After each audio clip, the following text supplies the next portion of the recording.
dinobatkan sebagai media sosial yang paling sering digunakan untuk melakukan perundungan atau bullying secara online.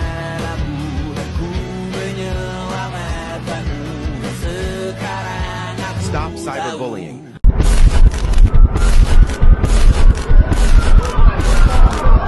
Maraknya kasus bullying atau tindak penindasan yang terjadi di lingkungan pendidikan yang dilakukan oleh sejumlah remaja putri di Mahur, Jawa Timur yang diduga menjadi korban kasus ini dengan memanggil sejumlah pihak.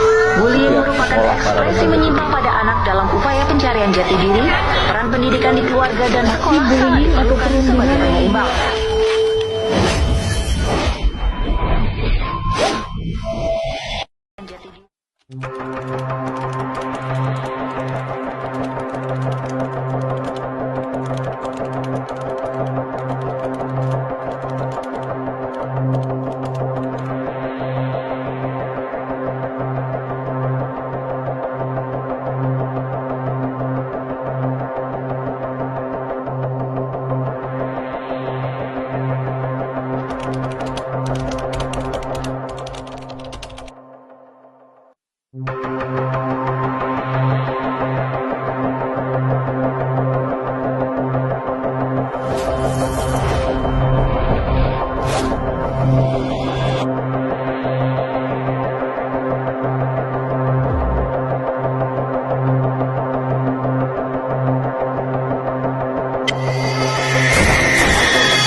Assalamualaikum warahmatullahi wabarakatuh. Halo teman-teman, selamat datang di podcast Ruang Cerita Siswa.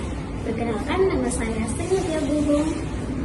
Di episode kali ini kita akan membahas tentang bullying di sekolah dari sudut pandang psikologi pendidikan. Nah, bullying menjadi salah satu masalah yang sering terjadi di lingkungan sekolah dan dapat berdampak besar terhadap mental kepercayaan diri hingga prestasi belajar siswa. Hari ini saya tidak sendiri karena saya ditemani oleh teman-teman kelompok saya. Mari kita sambut anggota kelompok saya.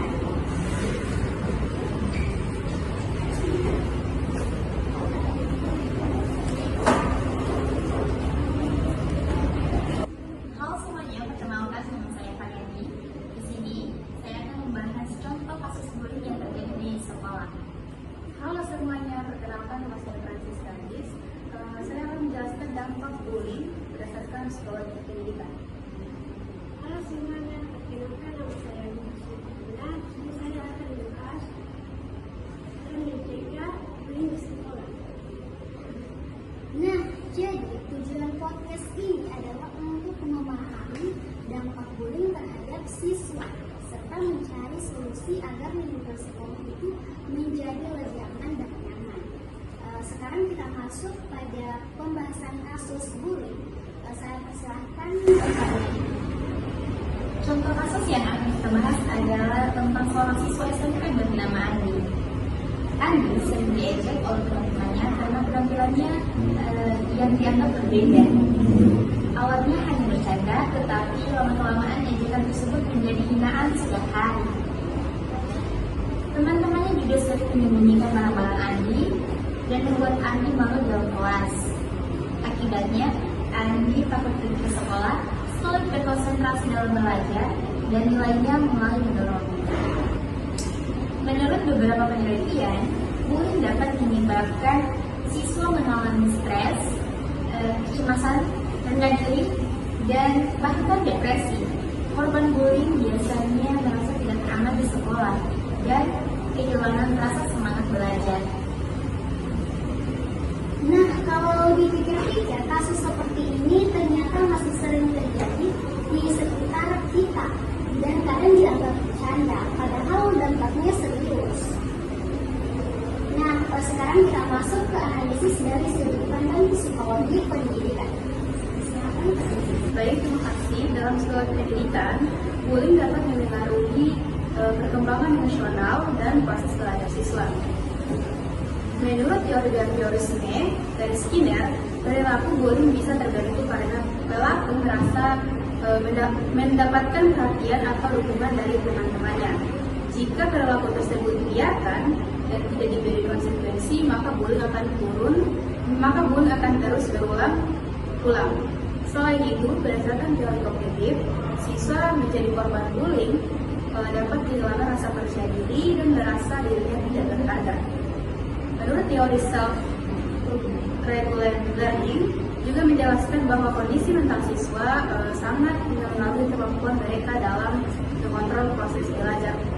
Korban bullying biasanya mengalami stres sehingga motivasi belajar menurun. Nah, jadi bullying itu bukan hanya masalah bercanda antar teman, tetapi juga bisa berdampak besar terhadap pendidikan dan kesehatan mental siswa. Sekarang kita akan membahas solusi untuk mengatasi bullying. Misalkan yang ada beberapa solusi yang dapat dilakukan untuk mengurangi bullying di sekolah. Yang pertama, sekolah perlu memberikan edukasi tentang bullying dan dampaknya kepada siswa agar mereka lebih sadar terhadap perilaku mereka. Solusi kedua, guru dan orang tua harus bersiap untuk mengawasi perilaku siswa baik di sekolah maupun di media sosial. Solusi ketiga, sekolah menyediakan layanan konseling bagi korban bullying agar dapat mendapatkan dukungan psikologis. Solusi yang keempat, siswa harus diajarkan untuk menghargai dan membangun lingkungan permainan yang positif. Oke, menurut kalian Nina, apakah solusi ini mudah diterapkan? Menurut saya bisa diterapkan, tetapi membutuhkan kerjasama antara siswa, guru, dan orang tua.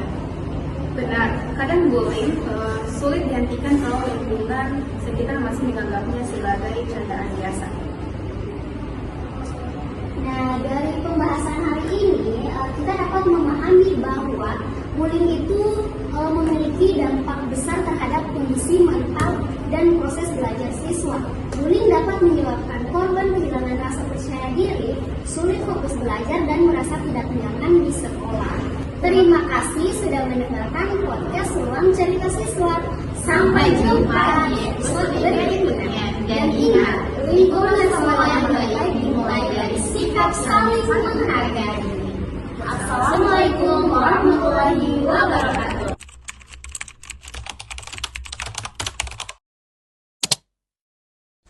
Cyberbullying adalah segala bentuk perundungan atau intimidasi yang terjadi melalui media elektronik, seperti media sosial, aplikasi pesan, game online, dan email. Bentuknya bisa beragam, mulai dari komentar kasar, ujaran kebencian, penyebaran aib, hingga pengucilan secara online. Berbeda dengan perundungan konvensional, cyberbullying bisa terjadi kapan saja, di mana saja, dan jejak digitalnya sulit untuk dihapus.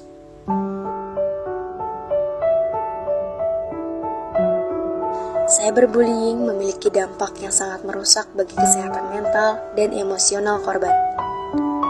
Rasa malu, takut, marah, dan tidak berdaya bisa menghantui mereka.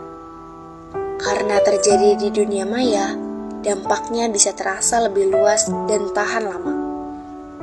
Korban seringkali merasa tidak aman, bahkan di rumah sendiri. Isolasi sosial dan penurunan kepercayaan diri adalah konsekuensi serius yang bisa mempengaruhi masa depan mereka.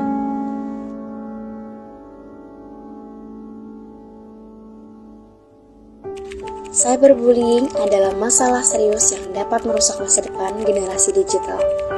Dengan pemahaman, kesadaran, dan tindakan nyata dari kita semua, baik sebagai individu, keluarga, sekolah, maupun para ahli di bidang informatika, kita bisa menciptakan ruang digital yang lebih aman, inklusif, dan positif.